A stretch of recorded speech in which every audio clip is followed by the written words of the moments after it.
has scored for us is Republican Senator Ron Johnson of Wisconsin. Senator Johnson, welcome to the show.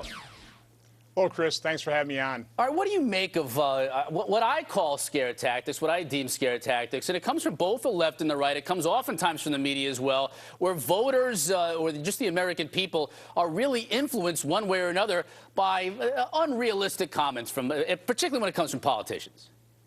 Well, sure. Well, first of all, our fiscal situation is dire. I mean, we have got a real problem in this country. We're about ready to bankrupt our country. So, I mean, that's just true. I think the scare tactics that I object to is talking about the debt ceiling. I don't appreciate the fact that this administration is going to brokers and going to their friends in the media, trying to scare the American public into forcing an increase in the debt ceiling. I mean, the bottom line is, if we don't increase the debt ceiling right when they tell us to, we're not facing Armageddon. I mean, what would happen is we would have to operate under what I'm calling the debt ceiling budget, about $2.6 trillion. That's what the Obama administration estimates revenue in 2012 will be, $2.6 trillion. You know, 10 years ago, under the last budget that Bill Clinton put forward, we spent $1.8 trillion. So we'd actually have $800 billion more to spend. So we're not talking Armageddon here. I'm not proposing that. That's not what we want to do. We want to actually address the real fiscal issues in this country. What about the fact that you have people like Geithner talking about Armageddon? You have a lot of words, whether it's catastrophic, coming from people that, quite frankly, I work with on this network. I mean, it happens all the time. To me, I mean, isn't a slower approach more necessary than to say, hey, look, let's go from a $13 trillion debt to zero very quickly? Look, can't we just say, look, we can do this over a 10-year period, over a 15, over a 20-year period without being so extreme? Yeah, we should, and that's why I co-sponsored the CAP Act, which puts us on a glide path. By capping spending as a percent of GDP, it puts us on a glide path over about 10 years to start moving us toward a balanced budget. I think that's a responsible approach.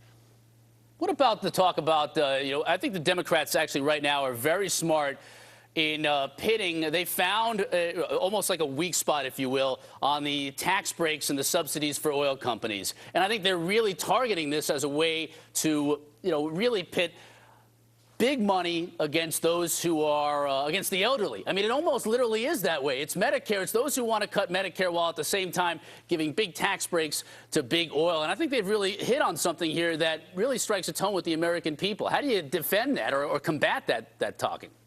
Well, it's class warfare. That's kind of their stock and trade. It doesn't work. I mean, the fact of the matter is, right now we're facing $4 a gallon gasoline. Why would we want to increase the cost on exploration of gas on oil? That simply doesn't make any sense. Responsible leaders would actually increase our utilization of our own natural resources rather than just, commit class warfare against oil companies. I don't necessarily disagree with you, but I think that message is striking a chord with the American people. I mean, I think this is the problem, is that oftentimes the message gets lost, or the fact that the American people are swayed in one direction or another by a small amount of information that they hear without knowing the full story. But I think this message is resonating with the American people. Well, and again, that's exactly what they're trying to do in terms of the debt ceiling, what they should be doing. Certainly as a business person, I ran a business for the last 31 years. If you're facing something in the future that you can predict, what you should do is you should plan for it. And what I'm suggesting the Obama administration should do in terms of the debt ceiling is they should put in a contingency plan. In case we can't come to agreement, they should look at how we're going to spend that $2.6 trillion rather than scare the markets. Is there a way to get rid of those subsidies without damaging the oil industry to the point where the costs are passed on to the end user? Well, first of all, you have to understand what they're talking about in terms of subsidies. These are real costs. And we're really, in most of the cases, we're arguing over a timing difference. Can you deduct the expense in the year it's actually incurred, or do you do this over 10 or 20 or 30 years? What we do is, to encourage production, we allow oil companies to deduct them sooner. But they're real costs. Senator Ron Johnson, Wisconsin, we do appreciate your time tonight. Thank you, sir. Thanks for having me on.